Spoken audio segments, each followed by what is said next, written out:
मंठा तालुक्यातील पाटोदा येथे 15 जुलै सोमवार रोजी तुकाराम आबासाहेब श्रावणे हा 19 वर्षीय तरुण बेपत्ता झाल्याची तक्रार मंठा पोलीस ठाण्यात नातेवाईकांकडून देण्यात आली होती।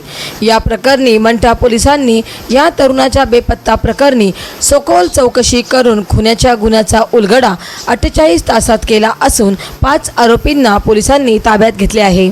या प्रकरणी पोलीस सूत्रांकडून मिळालेल्या माहितीनुसार मंठा तालुक्यातील पाटोदा येथे 19 वर्षीय तरुण बेपत्ता झाल्याची तक्रार नातेवाईकांकडून पोलीस ठाण्यात देण्यात आल्यानंतर मंठा पोलीस निरीक्षक रवींद्र निकाजे यांच्या मार्गदर्शनाखाली मंठा पोलीस पथकाकडून तपासाची चक्रे फिरवत या प्रकरणी पोलिसांनी एका तरुणास ताब्यात घेतले।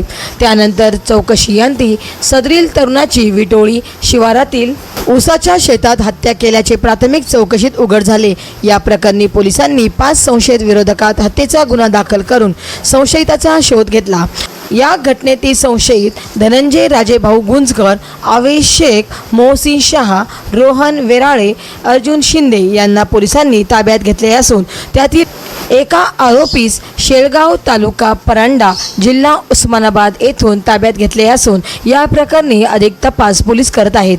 सदर कारवाई पोलीस अधीक्षक अजय कुमार बंसल, अप्पर पोलीस अधीक्षक आयुष नोपानी, उपविभागीय पोलीस अधिकारी चौरे यांच्या मार्गदर्शनाखाली पोलीस निरीक्षक रवींद्र निकाजे सह पोलीस निरीक्षक भारती, पोलीस उपनिरीक्षक कैलास भारती, फौजदार बलभीम राऊत, पोलीस अंमलदार जगन्नाथ सुक्रे, श्याम गायके, सुनील हुंडे, मांगीलाल राठोड, मनोज काळे, पांडुरंग निंबाळकर, संतोष बनकर, मुंजाजी कोलगणे, श्रीकांत काळे, आसाराम मदने, राजू राठोड, आकाश राऊत यांनी केले।